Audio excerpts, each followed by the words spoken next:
Esto es Misión Despertar.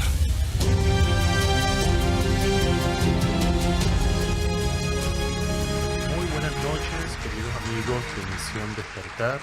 Estamos ya en vivo, 9 de la noche, tiempo local de la ciudad de Miami, a través de la señal de la www.jltradio.com. Arrancamos otra emisión más de este maravilloso programa que gracias a ustedes se está haciendo el número 1. Bienvenidos todos. Feliz nuevamente de saludarles otro jueves más en compañía de Guillermo Keplash. Bienvenido, Guillermo. Hola, ¿cómo estás? Bueno, Muy bien, ¿y tú cómo estás? Encantado, me encanta estar de vuelta con usted. Fascinado también nuestro querido Padre Luis López. Bienvenido, Padre Luis López. Muchas gracias a todos ustedes, buscadores de luz, por estar con nosotros. Gracias.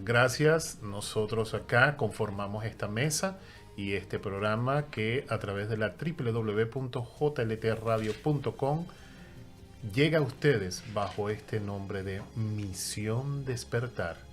Déjenle saber a sus amigos, seres queridos, compártanlo en sus redes sociales, intégrense a nosotros a través del chat. Pueden bajar la aplicación de jltradio.com en sus teléfonos inteligentes, ya está disponible, ahí tienen acceso directo a toda la programación de la radio online más escuchada del sur de la Florida. Y aparte de eso también los invito a aquellos que quieran saludarnos directamente o compartir de alguna manera con el tema que traemos en la noche de hoy. Vía telefónica lo pueden hacer al 305-521-3434, es el teléfono del estudio. Y si es por WhatsApp pueden enviar también sus mensajes al 786-315-0689. Es bien sencillo, repito, 305-521-3434, teléfono local del estudio, y vía WhatsApp es más 1-786-315-0689. Ahí también pueden dejar también sus mensajes y compartir con nosotros cualquier información, opinión o simplemente enviarnos un saludo. También les dejo saber que este programa llega a ustedes gracias al aporte y al apoyo de cada uno de ustedes. ¿Qué les quiero decir con esto, mis queridos amigos de Misión Despertar? Que este es el único programa que se sustenta gracias al aporte o al patrocinio de todos ustedes. Al igual que aquella persona o aquel comerciante o aquella persona que quiera anunciarse con nosotros, los espacios están disponibles, pueden comunicarse con la radio directamente y hacerles saber que les gusta el espacio para hacer publicidad de su producto o de su compañía. Así que todos muy bienvenidos. Y este programa también llega a ustedes gracias al apoyo técnico de nuestro querido Juan Mauricio, que ya está presente en el control técnico. Bienvenido, Juan Mauricio, buenas noches. Buenas noches, ¿cómo le va a la mesa? Todos muy bien, contentos de iniciar otro programa más y de llegar a todos aquellos, como dijo el Padre Luis, que quieran despertar a la luz. Todos son bienvenidos. Eso es Misión Despertar, despertar conciencia. Y hoy el tema es muy interesante, un tema que posiblemente muchos de ustedes, en base a los personajes que vamos a mencionar en la noche de hoy, lo hayan conocido, se sientan familiarizados, pero hoy el tema es sobre la parte de los místicos, santos y, místicos, santos y milagros, que es la parte más importante de este tema de la noche de hoy. Milagros, santos y místicos. Así que comencemos de una vez. Misión Despertar. Bienvenidos. ¿Quién comienza? Padre Luis. Nos iba a honrar con una oración de San Francisco. Bueno, como siempre hace costumbre que empecemos con una oración, sí. Como es el día de los santos místicos, pues quise traer a San Francisco de Asís. Esa oración la hacemos todas las mañanas al salir del sol mirando al este. Y los invito a que se unan conmigo y analicen la oración.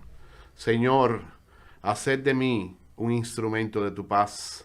Que donde haya odio, ponga yo el amor. Que donde haya ofensas, ponga yo el perdón. Que donde haya discordia, pongo yo armonía. Que donde haya error, ponga yo verdad. Que donde haya dudas, ponga yo la fe. Que donde haya desesperación, ponga yo esperanza. Que donde haya tinieblas ponga yo la luz, que donde haya tristezas ponga yo alegría. Oh divino Maestro, que no me empeñe tanto en ser consolado como en consolar, en ser comprendido como en comprender, en ser amado como en amar, porque es dando como se recibe, perdonándose es perdonado, y cuando morimos a nosotros mismos, nacemos para vivir eternamente. Amén. Amén. Amén. Nuestro amado Francesco. San Francisco de Asís, santo muy querido, muy amado y muy reconocido por la Iglesia Católica y también por todos los que son místicos. Así que, Sí. ¿quién abre la mesa de hoy, Guillermo? Si quieren, empiezo. ¿Con quién comenzamos? Como ustedes quieran, si quieren Bueno. podemos hablar un poquito sobre lo que es el misticismo de los santos. El místico, como ustedes saben, es una persona que empieza a entrar en contacto con planos de existencia mucho más sutiles. Y diríamos que un místico, en el caso de los santos, por la vida contemplativa, y también son almas que vienen con una misión, son almas muy evolucionadas, almas maestros, que vienen a esta tierra a través de la iglesia, en este caso, que vamos a hablar de la iglesia católica romana. Esos son santos de la iglesia católica. Y también en otros tipos de religiones también ha habido muchos almas que son santos también, pero en este caso los místicos están en contacto, ya empiezan a funcionar desde el séptimo sentido, que es la percepción. Tienen una percepción espiritual muy elevada y entran en contacto con el Cristo, son iluminados, están en una resurrección. Entonces lo que hicimos en el día de hoy, que la producción repartió 3 santos. Tenemos a San Cupertino, tenemos a San Martín de Porres, un caso muy especial, y en el caso nuestro, al Padre Pío, al amado Padre Pío de Pietrelcina, que precisamente es el nombre de nuestra parroquia. Gracias por darme el honor de hablar sobre el Padre Pío. Realmente no sé si queremos empezar por el Padre Pío, por ejemplo. Bueno, antes de comenzar con el tópico de estos 3 santos que está para la mesa de hoy, vamos a definir primero qué es milagros. Porque uno de los temas principales de este programa es el milagro. Desde tu perspectiva, Guillermo, vamos a comenzar contigo. Sí. Para ti, ¿qué es milagro? Milagro es algo que no está ocurriendo, que es imposible que ocurra, y sin embargo esperamos que ocurra. Y por eso oramos para que eso pase. Eso es un milagro. Es un milagro. Y desde la fe de la iglesia, Padre. Bueno, desde el punto de nosotros, de la iglesia, bueno, en nuestra humilde opinión personal, hay muchos tipos, niveles de milagros. Hay muchos milagros, pero no los vemos. Esos son los menos perceptibles, ¿no? En nuestras vidas hay muchos milagros, pero por estar dormidos precisamente, no podemos ver la acción de la manifestación del Espíritu Santo o del Espíritu en todas las cosas. Y está el milagro que es ya la Epifanía, un milagro que es en el caso de estos santos, de sanaciones instantáneas, de cosas de bilocación. Bueno, bilocación es un fenómeno de los santos, pero el milagro, que es lo que estamos hablando precisamente, es una manifestación, sea de curación o de que algo se manifiesta, como dice el hermano Guillermo, algo que es imposible que fuese a ocurrir. Y en el caso, por ejemplo, de los 3 que traemos en la noche de hoy, nuestro Padre Pío fue algo impresionante. Inclusive lo que más me enamoró a mí, me gustó desde que conocí al Padre Pío hace muchísimos años, primeramente que fue el santo más contemporáneo de la iglesia, porque murió en 1968, precisamente yo tenía 8 años cuando él murió. Y realmente fue el santo más contemporáneo que estuvo estigmatizado, igual que San Francisco, por 50 años. Y hizo muchos milagros. De hecho, los milagros siguen viviendo, porque de hoy en día hay una muchacha que trabaja en San Giovanni Rotondo, que nació sin pupilas. Ese es uno de los ejemplos. Por ejemplo, nació sin pupilas y la llevaron a ver al Padre Pío sin intención ninguna, porque es lo que dijo el hermano. Son cosas que son imposibles de ocurrir. ¿Cómo alguien puede ver sin pupilas? Por el amor de Dios. Claro. Y la niña fue a verlo y realmente la niña comenzó a ver. Y hay otro niño sordo también. Y hay otra anécdota también de un niño sordo, que el padre lo llevó al Padre Pío y entonces el niño no escuchaba nada. Y entonces le dije, bueno, había mucha gente, porque al Padre Pío se unía mucha gente en San Giovanni Rotondo para entrar a la iglesia. Hacían colas interminables. Y entonces el padre le dijo, porque el padre no era creyente, esa es la clave. El padre era completamente ateo, pero llevó al niño para complacerlo. El niño lo dejó entrar solo, no sé si el niño tenía 7, 8 años, y fue a ver al padre Pío. Y entonces el niño regresó, no dijo nada, y se montaron en el auto. Y el padre comienza a hablar con un señor, y hablando en alta voz, y el niño se vira y le dice, ay, ¿qué es eso? No hablen tan alto que me molesta. Y eso fue impresionante. Y el padre entonces regresó a San Giovanni Rotondo y se arrodilló frente a la iglesia llorando, se tiró en el suelo a darle gracias a Dios y a pedir perdón por haber estado de espalda. Eso son cosas Clamando. impresionantes. Podríamos también definir el milagro como aquello que no es comprensible por la mente racional humana. Claro, claro. ¿Tú tienes tu definición de milagro o no? Sí, para mí milagro es aquello Es que eso. no es comprensible desde la perspectiva de la mente racional humana. Es aquello que puede ser intangible. Creo que está también el elemento de la fe, ese ingrediente que también se le llama fe y esperanza, de que algo pueda suceder, algo sobrenatural o algo maravilloso. Pero considero que para mí milagro, aparte de ser algo sobrenatural, es aquello también que no puede entrar dentro del racionamiento de la mente humana. Desde la perspectiva del mundo oriental, ¿se habla del milagro, Guillermo? Sí, bueno, más que milagros son como poderes que uno puede adquirir, ¿no? En la parte oriental, que puedes materializar cosas o incluso levitar o lo mismo que hacían los santos.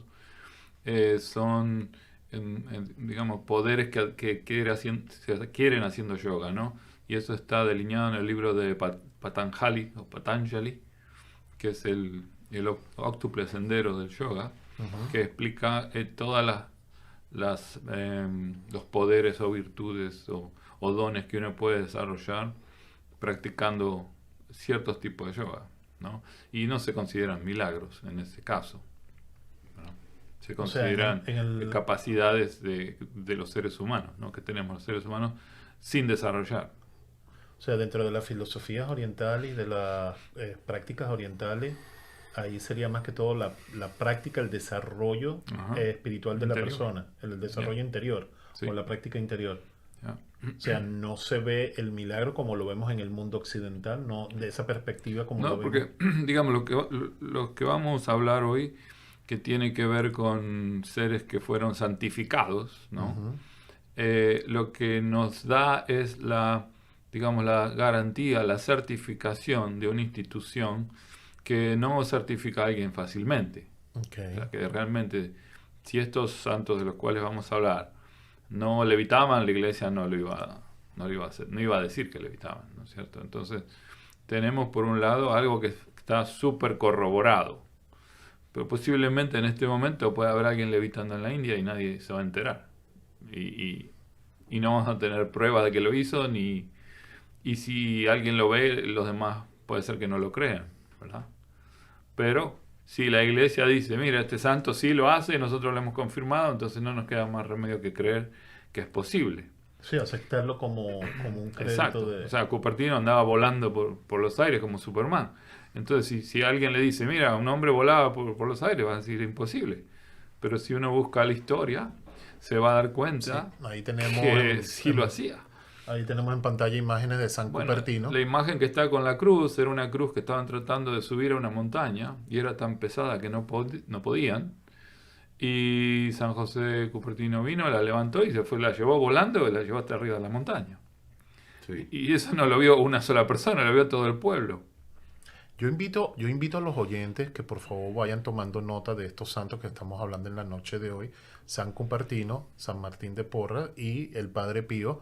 Y se vayan también documentando para que sigan la temática de la noche de hoy, porque es bien, bien interesante la historia, no solamente la parte histórica, sino las virtudes o las propiedades extraordinarias que tuvieron estos seres humanos, que más allá de lo que es el legado santoral, yo creo que también es una enseñanza desde la perspectiva del desarrollo espiritual, que es lo que nuestro querido Guillermo nos estaba planteando, lo que es la filosofía oriental. Claro, y también un poco para que la gente que nos está viendo se dé cuenta que esos son propiedades que tenemos los seres humanos. No es algo reservado a ciertas personas privilegiadas. Pero tampoco ocurre espontáneamente, tenemos que hacer un trabajo, ¿no es cierto? Cuando dice todo el mundo lo puede hacer, bueno, todo el mundo que haga el esfuerzo y haga el trabajo. ¿Ya? Si tú te dedicas a otra cosa, no lo vas a poder hacer. Pero digamos, eso está latente en nosotros, como seres humanos, ¿verdad? Guillermo, dentro del conocimiento y de la vida oriental, los yogis entrarían también en esa imagen de lo que nosotros tenemos como perspectiva en el mundo occidental, lo que llamamos un santo. Sí, sí, claro, sí. Sí, cómo no. Okay. Por ejemplo, Padmasambhava era considerado un santo, que fue el que llevó el budismo a Tibet. Y tienen sus cosas. Bueno, Buda es casi como un santo, ¿no? Ujú. Sí. Entonces Bueno, hay Buda varios. es un iluminado. Sí, pero digamos, sería equivalente a un Equivalente. santo. Sí, o Krishna, o las deidades que tiene. Sadasivendra, Shiva, Saraswati. Shiva, Brahma, Vishnu, o sea, no son santos, son como deidades, pero Las sí, esos deidades. tienen sus santos, sí, también, que son por ahí yogis muy avanzados, pero no se llaman santos. ¿Cómo lo titularían? Porque la verdad que el santo para Occidente es lo que la Iglesia dice que es un santo. Pero Bueno, tal eso- vez en la India no. Bueno, Es lo que la gente cree que es un ser sagrado, un ser que tiene propiedades, ¿no? No, y tenemos que también aclarar e incluir que el término santo se aplica de otra manera dentro de lo que es la cultura cubana, de la isla de Cuba. No, claro, exacto. Ya estamos Exactamente. hablando de lo que es Exacto. la Hacer el influencia. santo y todo eso. ¿sí? Sí, hacerse el santo, o lo que es la Sí. cultura del panteón yoruba, Ya. de lo que es la santería hoy en día. Entonces ahí hay un poquito de confusión en esos aspectos. Sí, pero el santo es una nomenclatura que usa la Iglesia Católica, que es la que quiere decir puro. Santo es una persona pura, una persona que ha llegado a un estado de conciencia crística. Pero el fenómeno, por ejemplo, de Cupertino, estas levitaciones, estas cosas, ¿cómo pueden ser eso? Tiene una explicación. Es decir, realmente el Cristo lo dijo. El Cristo lo dijo. Ustedes van a hacer cosas como yo, mucho más que eso. El Cristo caminaba por el agua. El evento que pasó en el mar de Palestina, cuando aquella tormenta, que él vino caminando y los discípulos se asustaron, y que le dijo a Pedro, ven Pedro, Señor, déjame ir a ti. Y le dijo, ven Pedro, y Pedro se levantó y empezó a caminar. Entonces, cuando vio la tormenta de nuevo, Pedro se asustó porque entró en la parte dormida que tenemos todos nosotros, del miedo, le negó el miedo, y entonces se hundió. Y por eso que le dijo Jesús, ¿por qué dudaste? ¿Por qué dudaste? Una de las cosas que no nos hace llegar a ese tipo de fenómenos que dijo el Jesús, que como hizo Cupertino y estas personas, es la duda. Es precisamente lo que estamos hablando aquí en este programa. Que estamos dormidos, estamos creyendo una cosa que es real cuando no lo es, que es el mundo físico y todas sus leyes físicas. Todos estos santos sencillamente han entrado en un estado de conciencia tan elevado, crístico, que pueden manejar las leyes de la física. Es decir, las leyes de la física no existen para ellos. Es decir, no existen para ellos, realmente. Ese es el fenómeno, la fenómena. Padre Luis, usted acaba de definir lo que es un santo. Lo definió perfectamente bien. Pero Sí, lo demás son un proceso canónico que está establecido en la iglesia al principio de los tiempos, que entonces tiene hasta un librito que dice, bueno, el santo, ¿cuántos milagros? Le falta un milagro para ser santo. Claro. ¿No? Le falta esto, le falta aquello. Pero para ese caso, Yogananda sería un santo también. No, que por Yogananda ejemplo. para mí, Yogananda es un santo. Por eso digo, pero no lo es para la iglesia. Pero Yo le llamo a es Yogananda. un ser puro, era un ser Es un ser puro. puro, Exacto. purísimo. Sí, pero Yo me atrevo a decir que es una encarnación crística. Ya. Porque Yogananda, yo lo amo también. Yo le llamo el santo cristiano de la India, porque Yogananda es muy cristocéntrico, Cristiano, sí. porque él también entendió que el Cristo universal nadie es dueño del Cristo universal, sino el Cristo universal es una energía que está en el universo, que está dentro de cada hijo de Dios, y estamos nosotros en el camino de encontrarlo, pero si dejamos las programaciones, porque el problema grande que nosotros tenemos, que no podemos entrar en ninguno de ese tipo de fenómeno de encontrar esa santidad, son nuestras programaciones humanas. Y nuestra tendencia a creernos que somos un cuerpo, que no somos un espíritu. Y nuestra tendencia a sentirnos dominados, esclavizados por las tendencias de mis 5 sentidos. Identificarme de una forma compulsiva todo el tiempo con mi cuerpo. Hay una santa de la India, precisamente, Garibaldi. La santa Garibaldi, creo que es Ajá, Garibaldi, no comía, eso es otro ejemplo, no Ah, probaba sí, sí. bocado. Ustedes lo pueden encontrar en el libro, yo les recomiendo, de la historia de un yogi, es decir, la biografía de un yogi, Yogananda. Hay una parte que él hace un recuento de toda la India desde su juventud, su niñez, hasta que regresó a la India, hizo un recuento de toda esa parte. Estuvo con, que me encanta, Sadasivendra Saraswati, Sadasivendra Saraswati. Eso es otro que un fenómeno también en la India. Le cortan un brazo y sigue caminando. Hace poco murió un yogi de eso, que no comía hace no sé cuántos años. Y, Pero es probado que no y comía. claro, la NASA lo fue a buscarlo, lo metieron en un hotel a ver si era verdad, porque decían, si puede vivir sin comer y podemos entrenar a los astronautas que hagan eso, estaría buenísimo. Pero es que, Y lo pusieron en un hotel a ver si, o sea, él tenía que orinar y hacer todo en un lugar específico para ver que él no usara eso para comer, ¿no? Entonces, y no, el hombre casi no comía, tomaba muy poquita agua, no comía nada y casi no tenía desechos Garibaldi también. por años, ¿no? Por Santa años. Teresa Newman, la monja católica alemana que precisamente Paramahansa Yogananda era amigo de ella y la iba a visitar. Ella también estaba estigmatizada y sangraba por los ojos. Y Una que se Teresa llama Newman. Anaya Ananda Y no comía absolutamente nada, se alimentaba de la Eucaristía. Le hicieron pruebas, la dejaron encerrada 30 días en un cuarto, no se alimentó ni tomó bocado ni agua, como tú dices. Entonces a Garibaldi, cuando le pregunta a Yogananda, ¿cómo es que usted lo hace, madre? ¿Cómo usted lo hace? Dice que ella se alimenta de la energía, que realmente es así, se alimenta de la energía del sol y de su meditación y de su estado de comunión con el universo, de su conciencia cósmica. Entonces toda esa energía del sol entra a través de su respiración y se distribuye por todas las células del cuerpo. Nosotros somos los que estamos en ese nivel todavía de que necesitamos la gula, la alimentación, es así, excesiva. ¿Sería lo que es la energía prana? Sí, Sí, bueno, es lo mismo. prana es, no se puede probar que existe. Pero son seres muy excelsos, son seres superavanzados. No quiere decir que no vamos a llegar ahí. Es verdad. Pero no es tampoco como decía mi abuela, soplar y hacer botellas. Exacto. No es soplar y hacer botellas. No. Se requiere una tremenda disciplina. dedicación, pero no solamente inclusive la dedicación, sino una evolución espiritual muy grande para poder entrar en contacto con esos niveles de conciencia tan elevados. Y por Por eso eso- se por eso requiere decía- también disciplina, me imagino yo. Claro. Bueno, sí, disciplina, por supuesto que sí.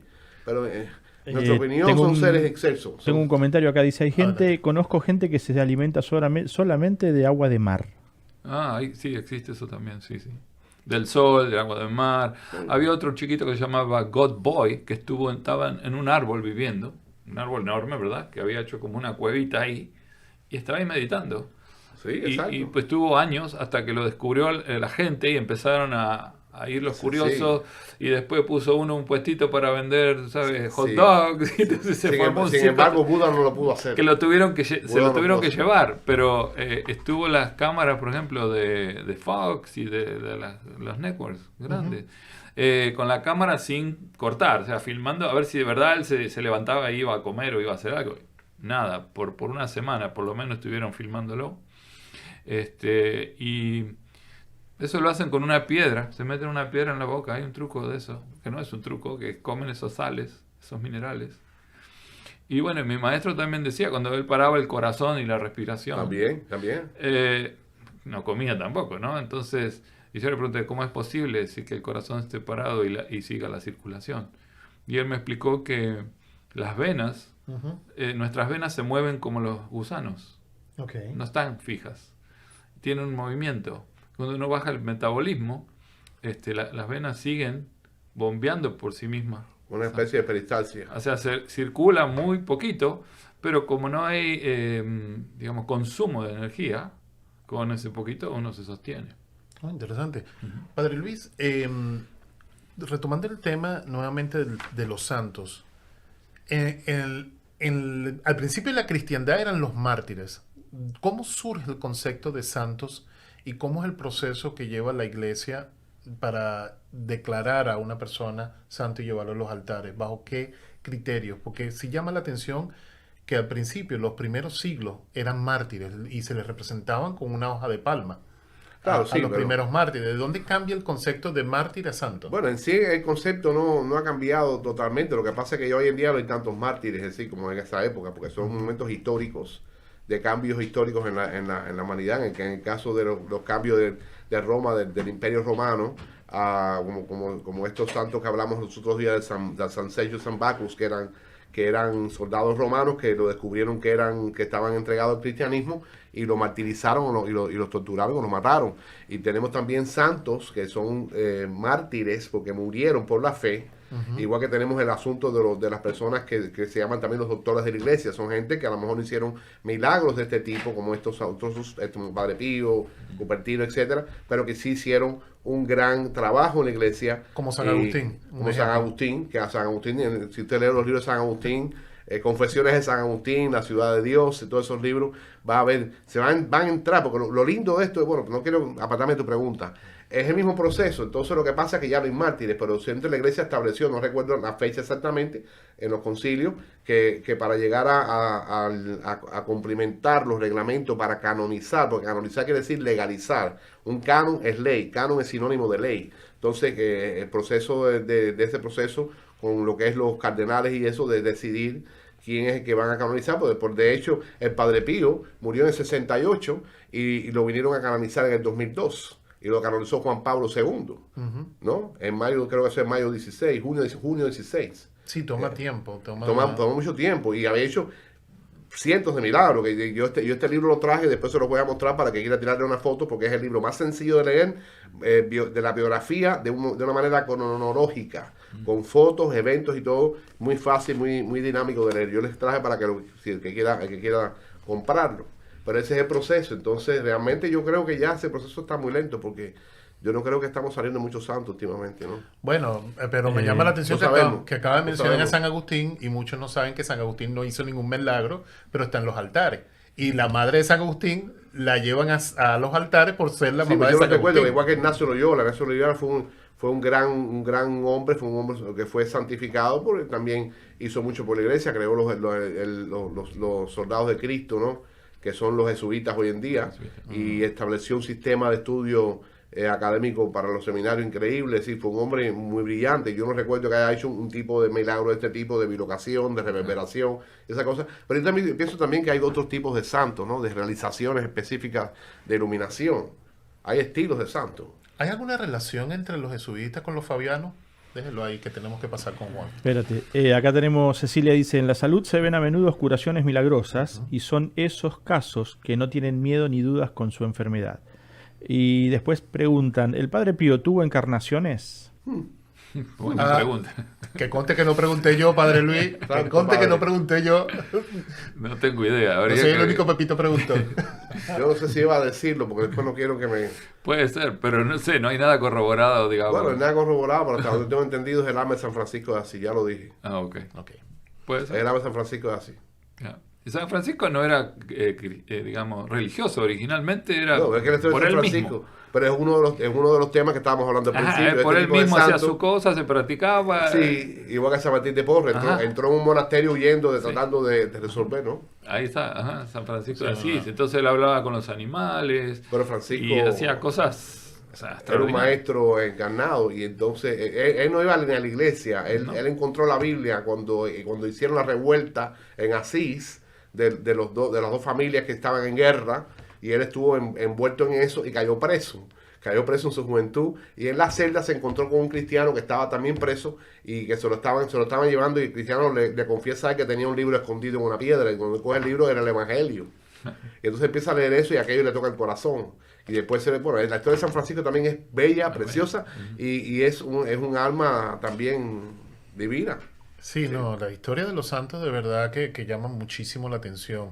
Queridos amigos, los invitamos a que sigan participando a través del chat. Les recuerdo el número de teléfono por el cual se pueden comunicar acá en el estudio si quieren participar con el tema de hoy. Es el 305-521-3434, y si es por WhatsApp es más 1-786-315-0689.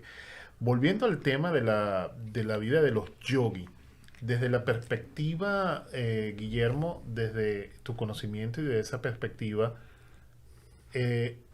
¿la práctica del yogi es porque nace del individuo o hay maestros que enseñan a hacer a esas personas yogi? Bueno, la yoga comprende, como dije, 8 pasos, ¿no? Se llama óctuple sendero. Los 8 pasos son yama, niyama, asana, pranayama, pratyahara, dharana, dhyana y samadhi. Esos son los 8 pasos. Cada uno puede estar 20, 30 años con un paso. Por eso a mí me causa gracia cuando acá dice yo hago yoga, yo voy a yoga. Sí, eso es así. Entonces, a mi esposa le digo, tú no estás haciendo yoga, entonces se ofende, ¿no? Pero lo que estás haciendo acá es del tercer paso, que es asana. Ya, asana significa postura correcta. Entonces, ¿postura correcta para qué? Postura correcta para meditar. Entonces, ¿qué pasa? Hay que flexibilizar el cuerpo, porque si uno se sienta a meditar, cruza las piernas y se pone en la postura del otro y se le acalambran las piernas, se acaba la meditación. Es correcto. O se le dobla la columna o lo que sea, ¿no? Entonces, toda esa asana es flexibilizar el cuerpo para uno poder sentarse a meditar sin que el cuerpo lo interrumpa. Incluso por eso mi maestro paraba la respiración, porque llega un punto que si uno se queda quieto, completamente quieto, va a empezar los pulmones a molestarle el sonido del aire que entra y sale, y le va a empezar a molestar el latido del corazón, que eso se va a escuchar como algo, como un terremoto, digamos, porque los sentidos se intensifican. Entonces, y todo eso uno siente que no está quieto, que no se pudo quedar quieto. Entonces, a un punto es necesario parar eso también. Sí. Y bueno, y cuando eso para, pasa otra cosa, porque lo que ata el alma al cuerpo es la respiración.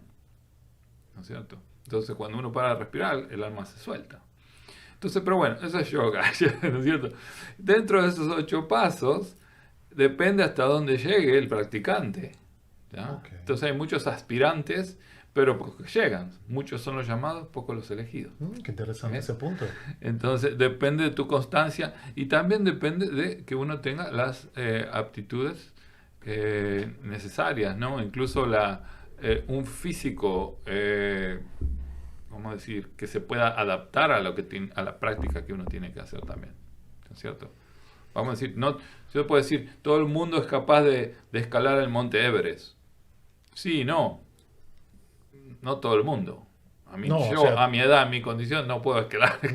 Todo el mundo. No sé hasta dónde voy a llegar. Todo el mundo, pero nadie llega hasta el pico, hasta la punta más alta. Pero una persona entrenada sí. Exacto. Pero ¿cuántos son? ¿No es cierto? Cierto. Entonces es lo mismo con esto, ¿no? En el mundo oriental se ve lo que es la bilocación, el conocimiento de los pensamientos, la invisibilidad, la levitación, la multiplicación de las limosnas, el comunicarse o tener comunicación con los animales, con las plantas, tener noción del dominio de tiempo y espacio, sanación. Estos son puntos que todo tengo esto lo acá. hacían, por ejemplo, yo le escogí Cupertino porque Cupertino era un ser considerado como infradotado, era considerado estúpido. O sea, no era una persona brillante. Casi ni era normal, todo el mundo lo consideraban tonto, nadie lo soportaba. Pero él estaba muy conectado con los animales, con la naturaleza. Entonces él trabajaba, lo mandaban a hacer trabajo de los más duros, lo que nadie quería hacer, y iba cantando y contento. Entonces decía, pero tú estás loco, te están explotando y tú estás cantando. Y él decía, pero mira, los pájaros están cantando, el sol está afuera y todo es un milagro. Entonces, y él estaba contento, le mandaron a hacer lo que fuera.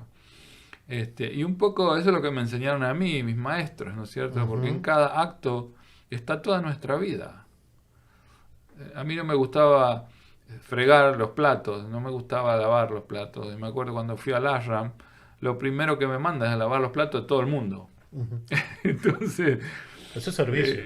Entonces yo he llegado ahí, es una mesa larguísima, éramos como 40 y entonces después había una sobremesa y todo el mundo, los swami traían una guitarra y cantaban y contaban historias con anécdotas y cosas.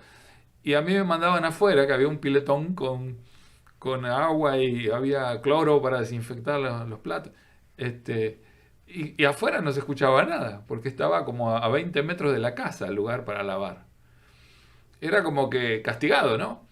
Y cada vez que terminamos de comer, mi maestro me miraba y decía, Guillermo, y yo iba, odio al maestro odio a Dios, odio todo. Entonces estaba afuera y despoticando y por el vidrio viendo que todos estaban cantando y disfrutando. Y yo, ¿qué hago acá fregando, no? Hasta que me di cuenta que lo mismo que yo estaba haciendo afuera es lo que estaban haciendo yo adentro, porque toda mi vida es este momento. En cada acción está mi vida, ahora. No hay una acción más importante que otra. Son todas igual de importantes. Queridos amigos, San José de Cupertino o Giuseppe da Cupertino es un santo italiano nacido en el siglo XVII en lo que en aquel entonces se conocía como el Reino de Nápoles, que es hoy parte de lo que es la península o el territorio de Italia.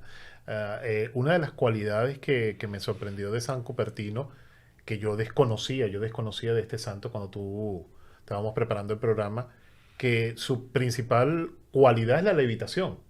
Bueno, es por lo cual se hizo famoso, digamos, pero él... Y digo cualidad mística, desde el punto de vista místico. Él se conectaba con los animales antes, porque él hablaba con los burros y hablaba... a él le encantaba estar... A él lo mandaron castigado a limpiar los establos. Sin embargo, a él le encantaba eso, porque él con los animales eran sus amigos. Es más, cuando lo sacaron de los establos, porque lo querían ascender, él no se quería ir. Y él, cuando daba a luz un animal, él se ponía como la madre ahí a darle calor y los criaba. Entonces, era una persona muy conectada con la naturaleza. Y los animales le respondían. ¿Cierto? Parecido, bueno, Porres tiene una anécdota que sí, San Martín de Porres. La plaga se comía lo que sembraban, y San Martín de Porres fue a hablar con los insectos y les dijo: mira, voy a hacer una línea acá, coman de la línea para aquel lado y déjennos por lo menos un poco para nosotros.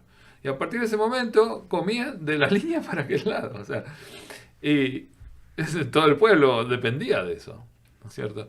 Y bueno, San Martín de Porres le daba de comer a las ratas, le daba de comer a las cucarachas, a los perros. Sí, a todos los... Bueno, este era parecido, le encantaban los animales, estaba siempre conectado, por ejemplo, con su madre, con todo, aunque estuviera lejos, pero él no lo decía. Y como era tan torpe, la madre quiso que se lo lleven ahí, porque decía no servías para nada, no servía para trabajar, en todo se equivocaba, todo lo rompía, o sea, y la gente se burlaba de él. Entonces lo meten a este convento, y bueno, como le digo, le mandaban a hacer todas las tareas que nadie quería, pero él feliz. Hasta que encuentra un obispo que viene y que había sido campesino igual que él cuando era niño, y se llevan bien porque le dice que los animales esto y los animales aquello, y el obispo le encanta, dice: yo estoy de acuerdo contigo, y dice: ¿por qué tú no te haces sacerdote? Y él dice: no, yo prefiero estar en el establo. Entonces, no, tú vas a ser sacerdote. Entonces lo manda a estudiar. Ve, habla con fulano que te va a dar los libros que tienes que aprenderte. Y él no podía retener nada. Cupertino no podía retener nada. Y le trataban de enseñar y no aprendía. Lo único que se aprendió fue del Evangelio, que a él le gustó, Lucas 5. Y le gustó eso y se lo memorizó, simplemente porque le gustó. Y bueno, llega el momento del examen y ¿qué pasa?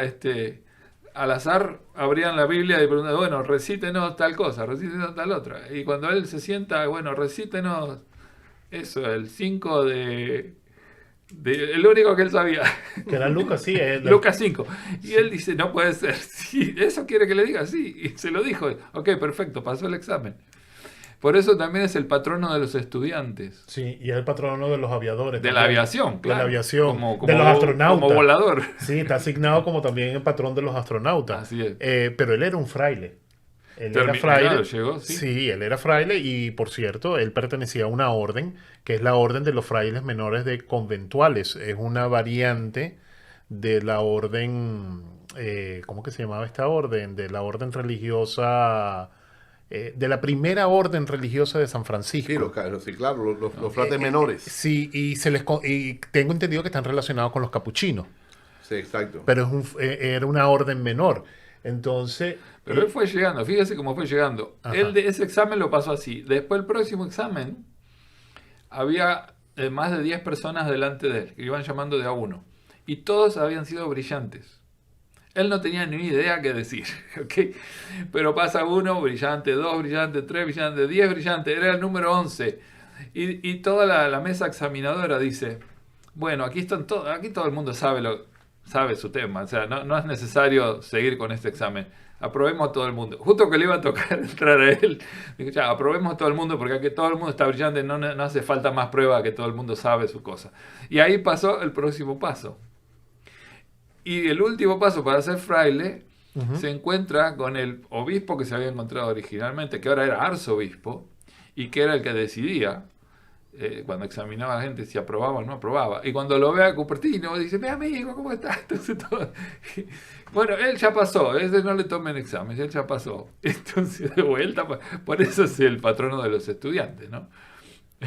Divino. ¿Y de dónde viene, de dónde crees tú que viene ese don de Cupertino de levitar? Bueno, nadie lo sabe, él tampoco lo sabe, ¿verdad? Él le daba vergüenza, igual que a todos los demás que tenemos acá, que no es el único, no hay como 200, pero por ejemplo, San Juan de la Cruz, Santa Teresa de Ávila se avergonzaba. Sí, levitaba. Ahí está un cuadro famoso, que ahí están los dos. San Juan de la Cruz, Santa Teresa de Jesús, sí. ese cuadro se pintó porque durante la fiesta de la Santísima Trinidad, ¿ya? Juan de la Cruz visitó el convento de Teresa de Ávila, el monasterio de la Encantación en Ávila. En España. Y estaban conversando sobre el misterio de la Trinidad, que era el tema favorito de Juan de la Cruz. Y el santo estaba sentado en una silla y empezó a sentir que se elevaba, entonces se agarró de la silla para no levitar y se llevó la silla también y subió, y ella también empezó a levitar. Había como una reja, porque o sea, eran de mujeres y él era un hombre, Sí, y no podía entrar. En el claro. claustro. Entonces estaban separados, ¿no? Como un calabozo, ¿no? Y él se agarra así, sube con silla y todo, y ella también empieza a levitar, hasta que choca con la cabeza en el cielo raso, que era bastante alto. Y entra una de las asistentes de ahí, se llama Sor Beatriz, a darle un mensaje a Santa Teresa, y los ve a los dos flotando en el aire y se asusta, ¿no? Y Teresa le dice, bueno, no te preocupes, el problema es que no se puede hablar con el padre Juan sin que ocurran estas cosas, le dice. Pero estaba roja, avergonzada. Sí, sí. Entonces ella misma, Santa Teresa de Ávila, ella le ordenó a las monjas, que cuando ella estaba orando o haciendo misa o lo que fuera, a las monjas que tenía alrededor le dijo, si yo empiezo a levitar, ustedes me aguantan en el piso y no me dejen levitar. Desconocía de eso de Santa Teresa de Ávila. Sí. Desconocía de eso. Sí. Y Cupertino también, cuando él se daba cuenta de lo que había pasado, que todos se quedaban mirándolo, salía corriendo y se escondía en su cuarto. Sí, estaba leyendo en la historia de San Cupertino que también en una misa, en plena misa, Sí. estaba ofreciendo la misa, y en el momento en que estaba en el proceso de la Eucaristía, frente al altar, él empezó a levitar delante de todos los feligreses. Sí, ¿cómo no? O sea, eso es una cuestión que quedó registrado en la historia, y hay testimonios al respecto. Ahí tenemos una imagen Un bien ejemplo curiosa de levitación, ¿no? de levitación. En una ocasión Cupertino estaba presente en una iglesia, ¿no?, que se llamaba Santa Clara de Cupertino, ¿ya? Y el coro empezó a cantar en una canción que se llama Ven, esposa de Cristo. Cuando él escucha esa canción entonada por el coro, empieza a entrar en su éxtasis, y cuando se da cuenta que va a empezar a flotar, se va corriendo y agarra al cura confesor que estaba cerca de ahí. Él salió corriendo, fue y lo agarró de la mano para no levitar. Entonces, pero él empezó a levitar y se empezó a llevar al cura también, y los dos terminaron flotando en el aire. Lo vio toda la basílica. Entonces, ¿qué podemos decir, no? Pero ese fenómeno de la levitación puede tener una explicación, no digo no desde el punto de vista científico, pero sí desde el punto de vista del desarrollo espiritual del individuo. Posiblemente que nosotros podamos vencer la gravedad si sabemos cómo hacerlo, ¿no? Porque toda esta gente lo ha hecho. Sí, lo que pasa, me permite. Sí, padre. Es verdad, pero en el caso que tú estás explicando, es verdad. Era una cosa que ellos no podían controlar. No. Porque al caer en el éxtasis, en nuestra opinión es que lo que pasa es el fenómeno es vibratorio. Es decir, ellos entran a un estado de éxtasis y de comunión tan grande con los otros planos de vibraciones tan elevadas, que es todo su cuerpo físico, sus células que también vibran, empiezan a vibrar también en otra frecuencia, mucho más sutil que el mundo físico. Y entonces la ley de la gravedad empieza como a anularse. Claro. Y ese es el fenómeno. Si damos la explicación ahora, porque ya gracias a la física cuántica, ya hemos comprendido muchas Como cosas. esto fue en 1600, nació en No, pero hoy en 1603, día, casi en todo aquella esto época fue, 1700, 1600, no había Sí, siglo XVII. una ciencia principio. suficiente para probar Claro, pero igual, o si alguien levita hoy en día, explicar. la gente sale corriendo. Claro, para explicar lo que podemos explicar hoy, ¿no? Claro. Tengo acá Ángeles del Alma, dice, una mañana muy temprano entre dormida y despierta se me presentó el Padre Pío con su hábito de monje. Ajá. Yo no lo conocía. Lo busqué en Google y descubrí que era él. Me interesé en su historia y fue así que me acerqué mucho a él y a mi ángel de la guarda. Buenísimo. Después dicen, qué hermosa historia de San Martincito. Nunca la había escuchado. Gracias, Guillermo. Creo que... bueno. Hoy vamos a hablar más, él va a hablar Sí, más. San Ajá. Martín. de- Y Pero- Ligia Sáez dice, a mayor vibración y hacerlo de manera lúcida puede presentarse. Ángeles del Alma nos sigue desde Perú y acaba de mencionar algo muy bien clave en la historia de Padre Pío. Ella revela aquí en su chat, en su comentario, de que gracias al Padre Pío se acercó también más a su ángel de la guarda. Hay anécdotas del Padre Pío donde él habla del ángel de la guarda y de hecho hay una anécdota dicha por el mismo Padre Pío de que él tenía un diálogo personal con el ángel de la guarda y que a veces hasta discutía Sí, por sí, no sí. cumplir las labores. Es cierto, es cierto. ¿Qué Y, con, tanto y es con así? él, nosotros hemos aprendido a trabajar con el ángel de la guarda, porque el ángel de la guarda está hecho precisamente para ayudar a las almas, nuestras almas, que somos almas hijas de Dios, a pasar por el peregrinaje de evolución aquí en el plano de la tierra. Porque los ángeles no tienen el libre albedrío que nosotros tenemos, libre albedrío, ellos no. Ellos saben bien que somos hijos directos de Dios, del Altísimo. Y el Padre, claro, cuando la persona no está despierta, es diferente la cosa que cuando, por ejemplo, el Padre Pío, que estaba en ese estado, y estos santos también, pero el Padre Pío te enseña a trabajar con el ángel de la guarda y nosotros podemos trabajar con el ángel de la guarda. De hecho, yo trabajo con el mío. Y tiene nombre y todo. Y a veces me funciona, claro, aparte de la oración y todo, pero me funciona invocarlo y pedirle que haga ciertas tareas. Ve y habla con el ángel de la guarda de fulano para que entienda que tiene que tener armonía. Por un ejemplo, si hay un agravio con alguna persona, que yo quiero amor, que yo quiero, tú sabes, estar en paz y la otra persona cambia. Es una cosa impresionante.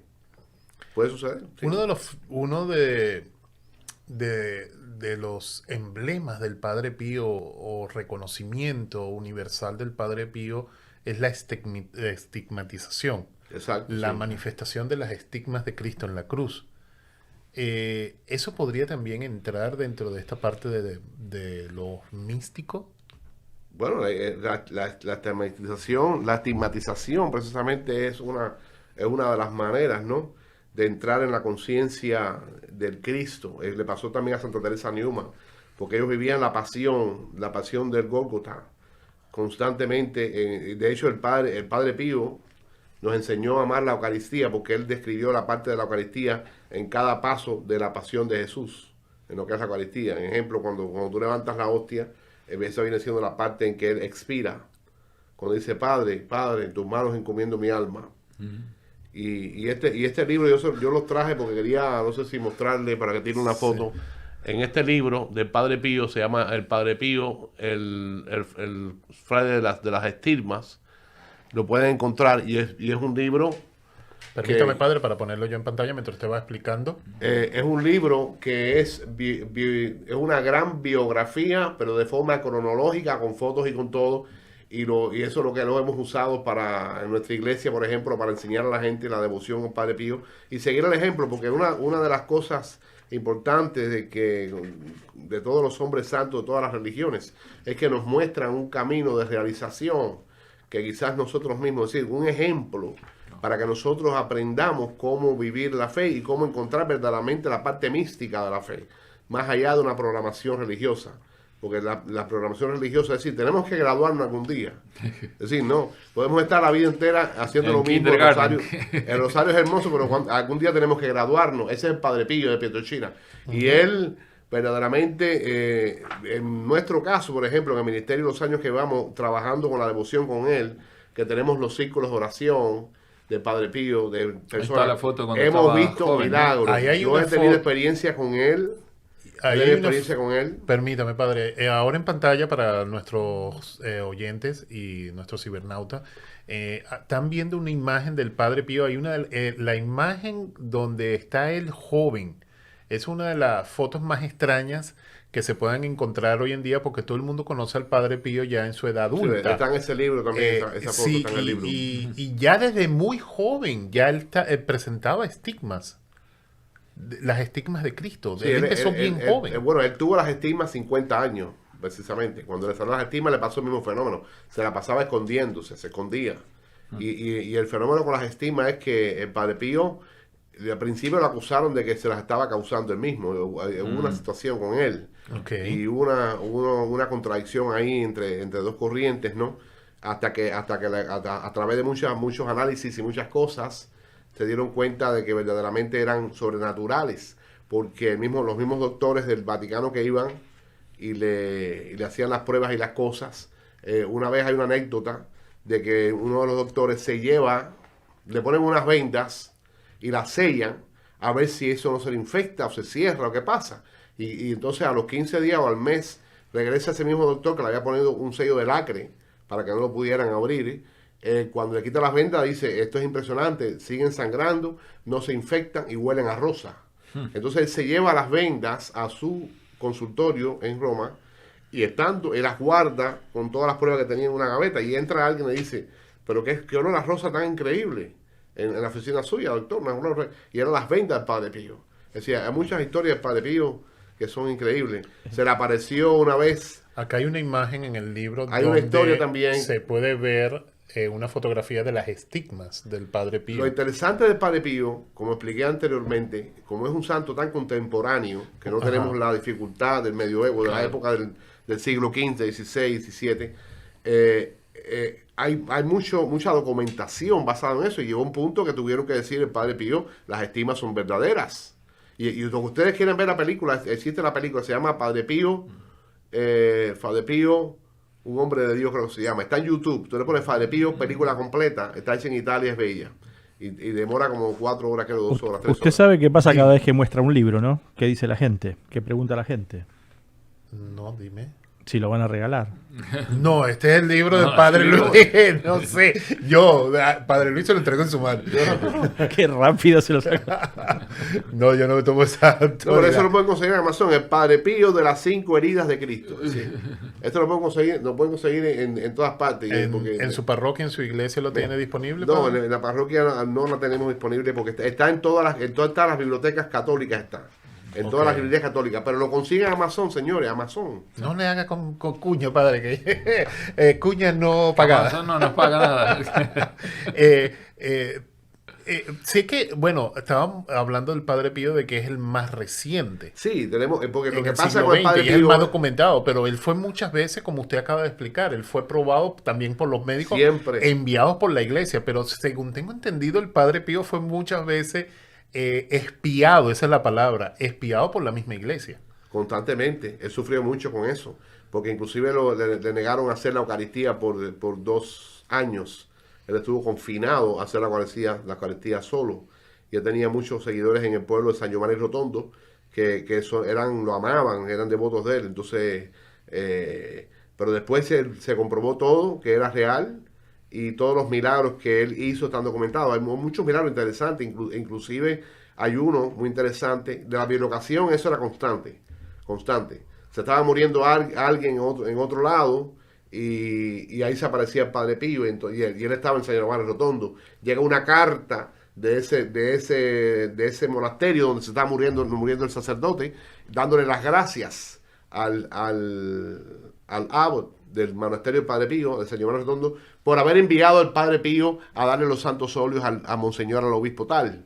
Y el abad decía, pero si el Padre Pío no se ha movido de aquí, si él está aquí. Otra vez se le apareció en la Guerra Mundial, venía un grupo de bombarderos ingleses, cuando el asunto con Mussolini y eso, y venían a bombardear, y él se les apareció volando en el aire delante de los cristales del avión. Y aquel piloto se quedó, que era el jefe del escuadrón, el comandante del escuadrón, se quedó horrorizado y le dijo, aquí no vengas a bombardear, que aquí no cae gente pobre nada más. Y el tipo se horrorizó y mandó a todo el mundo que regresara. Y dice, no, yo regreso. Y regresó a Inglaterra con todos los aviones sin tirar una sola bomba. Padre Luis, bilocación. ¿Cuál es el término o qué significa? La bilocación es que la persona se ve en dos, no se ve, está físicamente en dos lugares. Eso es una cualidad de estos seres, porque ellos pueden, como mismo levitan, porque cambian el proceso de la física, ¿no? de las vibraciones del cuerpo, etcétera. También pueden coagular inconscientemente por el amor, por el deseo que tienen de ayudar, pueden coagular otro cuerpo físico de la misma materia, de la gacha, de la misma materia de atómica del aire. Entonces ellos crean otro cuerpo y el alma de ellos se triplica, se cuatriplica muchas veces funcionando, porque el alma también es holográfica. El alma no está en el cuerpo nuestro, está proyectada desde los planos superiores a nosotros a través del cordón de plata. Por el mismo tiempo también está conectado con el inconsciente colectivo y con la conciencia cósmica. Ese es un fenómeno, porque nosotros lo que pasa es que nos pensamos de que somos una maqueta, de que cada objeto, que cada persona en este mundo es un objeto de una maqueta. Y ese es el horror más grande que tenemos. Y tenemos muchos errores que tenemos que surtir. Estamos en el tercer estado de conciencia todavía en la Tierra y la gente no acaban de entender que este mundo no es un mundo físico, que vivimos en un mundo netamente espiritual. O sea, que la bilocación es que se puede estar en dos lugares. Y varios, muchos, dos o más. O sea, no necesariamente desaparece de un espacio y lo aparece en otro espacio. Que te digo, yo estaba con Felipe aquí, alguien me dice, no, sí, yo hablé con Felipe hace un rato y estuvo aquí. Que es un cuerpo físico. Y también no desaparece, está en los dos lugares a la vez. No, exacto. O tres o cuatro. ¿A San Cupertino le dio bilocación? Sí, tuvo casos de bilocación.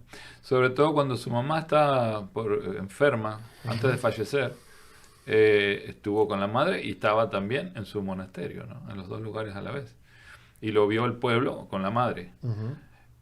Pero de vuelta, esto no es algo que se hace a voluntad. Eso es, vamos a decir, la desesperación que él tenía de estar con la madre y no poder.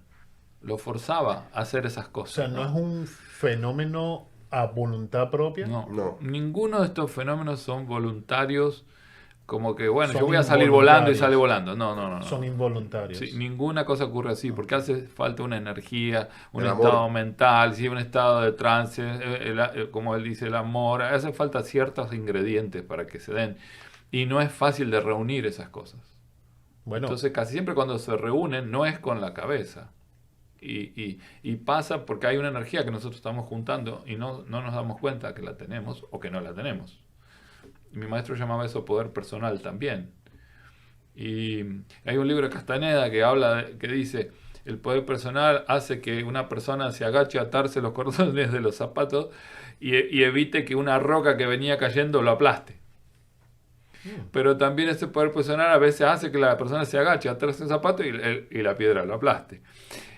Pero ninguno de los dos está bajo nuestro control. Quiere decir que cuando tú tienes esa energía ahorrada, que es cosas que hacemos en nuestros ejercicios, en nuestras clases, ahorras esa energía y empiezan a pasar cosas milagrosas, ¿ya? Empiezan tus cosas a irte bien, empiezas a tener lo que la gente llama suerte.